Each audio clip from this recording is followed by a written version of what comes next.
இது my first stage. வரைக்கும் நான் ஸ்டேஜ்லேயும் பேசுனது கிடையாது. ஒரு நர்வஸோட தான் இங்கே வந்தேன். இந்த ஃபர்ஸ்ட் ஆஃப் ஆல் இந்த டாப் ஹெட்டிங் வந்து எனக்கு ரொம்ப பிடிச்சிருந்துச்சு. சிங்கப்பெண் நம்ம இங்கே இருக்கோம், அது எல்லாரும் மதிப்பிற்குரிய சிங்கப்பெண் தான். ஆனால் சிங்கப்பெண்ணா இங்கே இருக்கவங்க மட்டும் சிங்கப்பெண் தான் ஒத்துக்க மாட்டேன். பெண்ணா பிறந்த எல்லாருமே சிங்கப்பெண் தான். அவங்களோட வாழ்க்கையில் ஒரு சின்ன பிரச்சனையை சமாளித்து வர்றது எல்லாருமே ஒரு சொசைட்டி மட்டும் இல்லை, அவங்க ஃபேமிலியிலேயே ஒரு சின்ன ப்ராப்ளமை ஹேண்டில் பண்ணுறதா இருக்கட்டும், எல்லாருமே ஒரு சிங்கப்பெண் தான். இந்த டைட்டில் வந்து ஃபஸ்ட்டு எங்கள் அம்மாவுக்கு தான் நான் டெடிகேட் பண்ணிருந்தேன். ஏன்னா ஒரு ஏற்ற சரிவுன்றது என் லைஃப்பில் டீனேஜ் எவ்வளோ என்ஜாய்மெண்ட் பண்ணுவாங்களோ அதை ரொம்ப ஒரு எப்படி சொல்கிறது, ஒரு அப்பா வந்து டீனேஜில் எனக்கு ரொம்ப முடியாமல் இருந்தாங்க.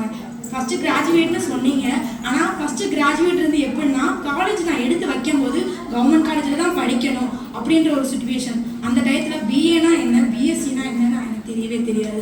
அதே மாதிரி இன்னும் எனக்கு நிறையா டிகிரிஸ் இருக்குன்றது தெரியவே தெரியாது. சரி ஓகே அப்படின்னு பார்த்தா ஃபேமிலி சுச்சுவேஷனால பார்ட் டைமாக ஒர்க்குக்கு போனேன். ஒர்க்கு போனது மட்டும் இல்லை, 2 இயர்ஸ் பார்ட் டைமாக காலேஜ் முடிச்சுட்டு ஒர்க் போயிட்டு காலையில் போனேன்னா ஈவினிங் நைட்டு 8 மணி 9 மணிக்கு தான் வீட்டுக்கு போவேன்.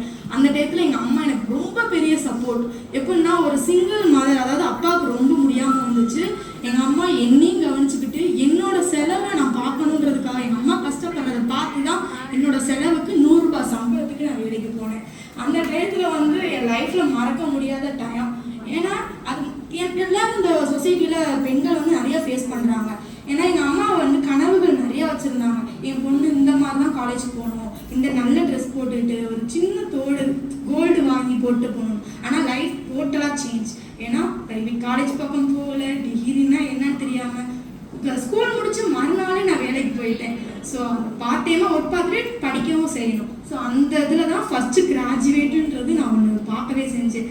அது ஃபைனல் இயரில் எல்லாருக்கும் ஒரு ப்ராஜெக்ட் இந்த மாதிரி கொடுப்பாங்க. எனக்கே நான் ப்ராஜெக்ட் கொடுத்துக்கிட்டேன். எப்படின்னா நம்ம டிகிரி முடிக்கிறோம், அதனால உங்களுக்கு என்ன யூஸ்.